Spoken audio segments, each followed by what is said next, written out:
അതാണ് Ponmudi guest house. Guest house അല്ല, rest house. പീർബ്ലടി റെസ്റ്റ് ഹൗസ്.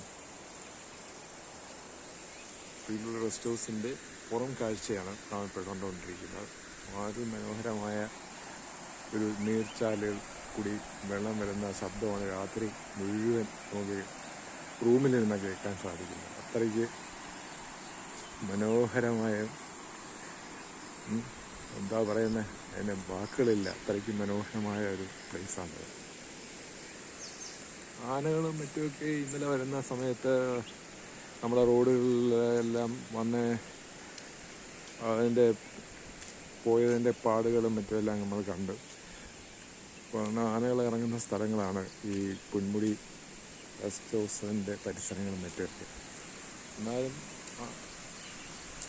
കുറച്ച് സേഫാണ്, സഞ്ചാരികൾക്കുള്ളത് സേഫാണ്. ഗസ്റ്റ് ഹൗസിൻ്റെ ലൊക്കേഷനും കാട്ടിയും ഒരു വിഭിന്നമായ ഒരു സ്ഥലമാണ്. ഇതാണ് ഈ പീർബ്ലടി റെസ്റ്റ് ഹൗസ് ഇരിക്കുന്നത്. അത് കണ്ട, ഇതൊന്നും നമ്മുടെ ഗസ്റ്റ് ഹൗസിൽ കാണാൻ സാധിക്കത്തില്ല. ഈ ശബ്ദകോലാഹലങ്ങൾ ഇവിടെ മാത്രമേ ഇത് കാണത്തുള്ളൂ. അത്ര മനോഹരമായ സ്ഥലമാണ്. നോക്കുക, ഇങ്ങനെ പോകുന്നു. നമ്മുടെ 8 മണിയായതുകൊണ്ട് നമ്മുടെ ആദ്യത്തെ ഈ ബസ് സർവീസ് സ്റ്റാർട്ട് ചെയ്തിരിക്കുകയാണ്. 8 മണി മുതൽ 4 മണി വരെയാണ് ഇവിടെ കടത്തി വിടുന്നത്. സഞ്ചാരികളെയും ഇവിടെയുള്ള ആളുകളെയും എല്ലാവരും കടത്തി വിടുന്നത് 8 മണിക്ക് ശേഷമാണ്.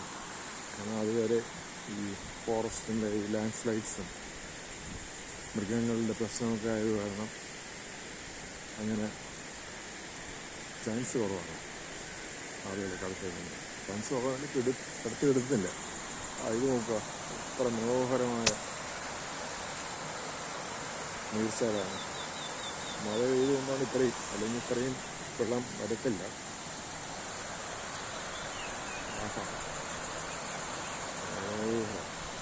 അതിമനോഹരമായ പറയാനുള്ളൂ. അവിടെ നോക്കുക, ദൂരെയുള്ള കാഴ്ച. പശ്ചിമഘട്ടത്തിൻ്റെ മലയോരങ്ങളാണ്.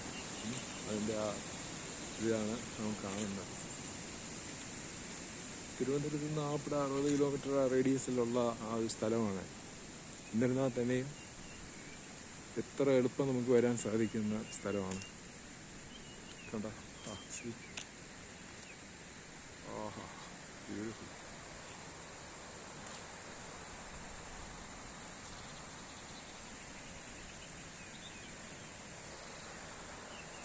ഒരുപാട് രൂപയൊന്നും പിടിച്ച് ചിലവാക്കി നമുക്ക് നോർത്ത് ഇന്ത്യയിലും ഹിമാലയ പർവ്വതത്തിലൊന്നും പോകേണ്ട കാര്യമില്ല. ഇവിടെ വന്ന് നമുക്ക് നമ്മുടെ ബഡ്ജറ്റിന് ഒതുങ്ങുന്ന രീതിയിൽ നമുക്കിവിടെ സ്റ്റേ ചെയ്യാൻ സാധിക്കും. വരുന്ന സർക്കാർ ജീവനക്കാർ അല്ലെങ്കിൽ സർക്കാർ ജീവനക്കാരുടെ പിന്നെ സർക്കാർ ജീവനത്തിൽ നിന്ന് വിരമിച്ച ആൾക്കാർക്കും ഈ റെസ്റ്റ് ഹൗസിൽ 450 രൂപയ്ക്ക് AC റൂം കിട്ടും. AC റൂമിൻ്റെ ആവശ്യമില്ല. എന്നിരുന്നാലും AC റൂം സഹിതം 450 രൂപയാണ് ഈ പീർബ്ലടി റെസ്റ്റ് ഹൗസിലെ വാടക. നമുക്ക് എന്ത് ഉണ്ടായിരിക്കുന്നു, എത്ര സുന്ദരമായിരിക്കുന്നു. നമ്മുടെ ഈ കേരളം എന്ന് പറയുന്നത് അതിസുന്ദരമായ ഒരു സ്ഥലമാണ്.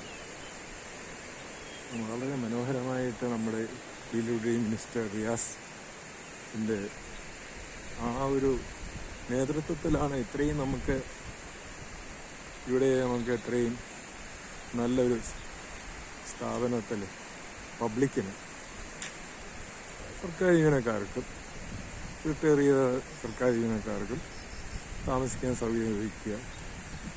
അദ്ദേഹത്തിനെ ഞാൻ അഭിവാദനം ചെയ്യുന്നു. അദ്ദേഹത്തിൻ്റെ നേതൃത്വ പാഠവും ഞാൻ അഭിനന്ദിക്കുന്നു.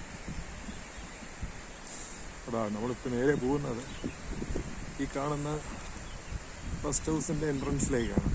പീർബ്ലടി റെസ്റ്റ് ഹൗസിലേക്ക്. പണ്ടിത് ക്യാമ്പ് ഷെഡായിരുന്നു. ഇത് 20ാമത്തെ ഹെയർ പിന്നെ ആ ലെവലിലാണ് ഇതിരിക്കുന്നത്. അവിടെ 24 ഹെയർ പിന്നാണ് ഉള്ളത്. പൊന്മുടിയിലേക്ക് പോകണമെങ്കിൽ, ടോപ്പ് സ്റ്റേഷനിൽ പോകണമെങ്കിൽ 24 ആണെന്നാണ് എൻ്റെ അറിവ്. ഇത് 20ാമത്തെ ആ ലൈനിലാണ്. ഈ റെസ്റ്റ് ഹൗസിൻ്റെ എൻട്രി വരുന്നത്. കോടമഞ്ഞാണ് നാം കാണുന്നത്. ക്ലിയർ അല്ലെന്ന് തോന്നുന്നല്ലേ. ഏതായാലും ഇന്ന് രാവിലത്തെ വ്ളോഗിങ്. ഇവിടെ ഇന്ത്യൻ കഫേ ഉണ്ട്. അത് 9:30 മുതൽ സ്റ്റാർട്ട് ചെയ്യും. ബ്രേക്ക്ഫാസ്റ്റൊക്കെ നമുക്ക് കിട്ടും.